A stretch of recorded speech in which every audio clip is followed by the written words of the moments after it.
Assalamualaikum warahmatullahi wabarakatuh. Saya Frisma Primali, kelas 7C Manajemen, akan menjelaskan tentang contoh soal tentang teori pengambilan keputusan. Langsung saja kepada contoh soalnya. Perusahaan Freemous adalah perusahaan fashion yang menjual berbagai jenis fashion seperti pakaian, dompet, tas, dan lain-lain. Namun, produk pakaian Freemous adalah produk yang paling dikenal. Pada puncaknya, penjualan dapat mencapai 25% dari keseluruhan penjualan pakaian di pasaran. Namun, akhir-akhir ini penjualan tersebut turun tajam dan hanya bisa menguasai 9% saja di pasaran. Lalu,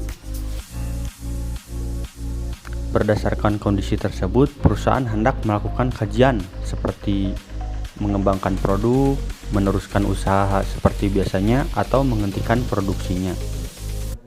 Lalu diketahuinya, jika perusahaan mengembangkan produk yang bernilai positif, yaitu produk baru yang dipasarkan, jika perusahaan mendapatkan produk baru yang dipasarkan tinggi, maka perusahaan akan untung 50 juta.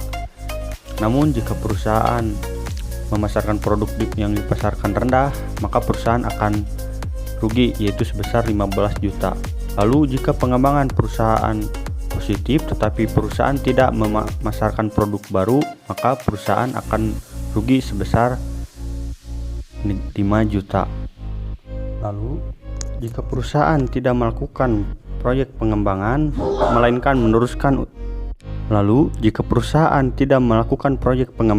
melainkan meneruskan usaha atau tanpa melakukan pengembangan produk, maka seperti memasarkan produk lama, maka akan ada dua kemungkinan. Jika tinggi, perusahaan akan memperoleh 40 juta, dan jika rendah, perusahaan akan memperoleh kerugian yaitu sebesar 15 juta.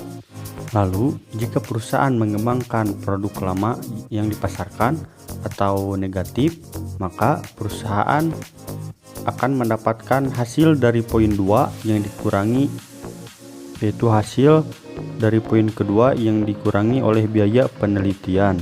Dan ada dua kemungkinan, jika tinggi maka perusahaan akan memperoleh sekitar 35 juta, dan jika rendah perusahaan akan memperoleh kerugian 20 juta. Lalu jika perusahaan melakukan penghentian produksi, maka perusahaan akan mendapatkan kerugian 5 juta. Dan ini adalah merupakan biaya proyek pengembangan. Untuk mengetahui bahwa proyek pengembangan akan berhasil, perusahaan harus melakukan konsolidasi dan konsultasi dengan staf perusahaan dan lembaga penelitian. Diperoleh bahwa berhasilnya pengembangan produk adalah sekitar 80%, sedangkan peluang untuk gagal sebesar 20%. Dan yang kedua, perusahaan melakukan diskusi dengan departemen marketing untuk melakukan tingkat perkiraan terhadap tingkat penjualan. Bila proyek pengembangan positif dan menghasilkan produk baru, maka peluang untuk mencapai tingkat penjualan tinggi adalah 90%, sedangkan penjualan rendah adalah 10%. Jika produk lama tetap ingin dipasarkan, maka produk untuk melakukan penjualan tinggi yaitu sekitar 30%, sedangkan tingkat penjualan rendah adalah 70%.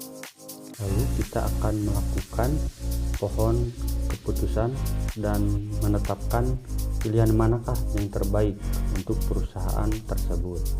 Yaitu caranya dengan mengalihkan masing-masing alternatif dari payoff yang diharapkan tersebut dikali dengan probabilitas dari masing-masing alternatif tersebut. Selanjutnya kita akan menentukan expected monetary value atau EMV untuk pasarkan produk baru, yaitu dengan cara 0,9 dikali 50 juta ditambah 0,1 dikali negatif 15 juta yang hasilnya 43,5 juta.